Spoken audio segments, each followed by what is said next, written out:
I work with the National Marine Sanctuary only as a volunteer. I've done so for quite a few years.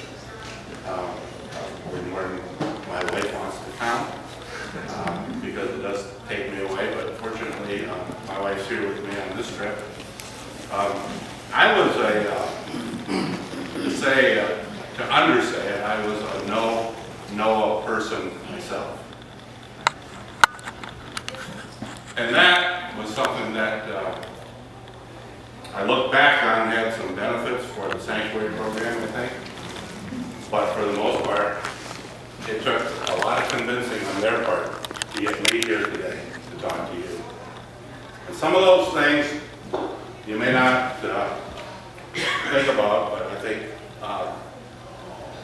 my saying no to NOAA was probably one of the best things that has ever happened to me, because I went to those meetings, and after a while, after the nomination, I put in an application to be on the Sanctuary Advisory Committee. And I thought, and talked to my wife about it, and I said, you know, this is never going to happen, because they know that I am a no person, and so why will they ever consider putting me on the advisory council? But lo and behold, they did. And I always tell people they put the fox in the chicken coop, you know. And I was going to protect divers' rights, and this sanctuary was not going to take them away from me, and the government is not really going to be here to help me anyway, so I'm just going to make sure that I'm very vocal about it. But as I went to those councils, one thing that impressed me was that our Sanctuary Advisory Council, even though it had no real etched in stone, they got to listen to what we have to say, the fact of the matter is that everything we said, they paid attention to and did. We created Thunder Bay National Marine Sanctuary. 30 of us, 15 members and 15 alternates. We represented a large, diverse population, representative of what Alpena had to offer. We had the diving group, which I was on, and even the guy that was the member for the diving group ahead of me, and I was his alternate, he was an naysayer to NOAA also.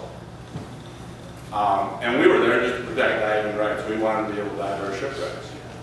And we wanted to not have to pay any fees for it. And if that happened, we were going to do, I don't know what else. Probably be out with signs, you know, which I saw on that way in. I think those people out there with those signs are going to end up being some of your best assets, just like I am today, because they have good ideas too. They have questions. There's nothing wrong with questions. Questions that can't be answered, then that's a reasonable, you know, question to ask. If you can't verify and answer that question, as long as they're willing to listen and believe the answer when it's there, it's a good thing. When that kind of thing stops, so will the value of your sanctuary, because you won't change with time. And this is a living kind of thing you're talking about doing. This will change with what you want it to become. This is a bottoms-up system. When I was a no-sayer, it wasn't a bottoms-up system. It was a top-down thing. It was the government coming down and saying, we want to do this. Well, we got upset. Government isn't here to help you, you know that. That's just the way it is. But you're wrong about this one. As simple as I can say it, you are wrong. You are against it. You have to work with it. Your concerns will be satisfied when you participate with it. You will find that, as I did, that the biggest thing is not divers and shipwrecks. The biggest thing is that history that you have coming into your community and being part of, and you reliving what your ancestors, your predecessors had to offer. And it's still out there waiting for you to recapture it. And it's very important. It'll create an identity. It'll create a value that you will all have in your community. And you'll wake up feeling different every morning. I get a little tight about this. So I made some notes here. One of the major benefits I see is that we've been able over there to do a lot with a little.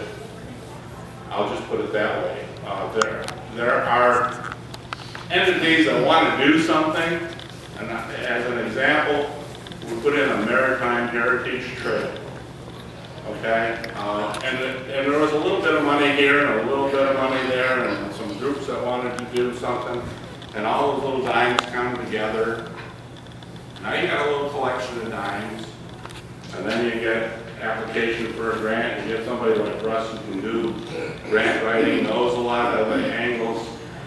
Next thing you know, you doubled your dimes, and then somebody else comes in as an entrepreneur and says, you know, so-and-so passed away, and I'd like to do something to put in a memorial to them, so I'll put a park bench in or something like that.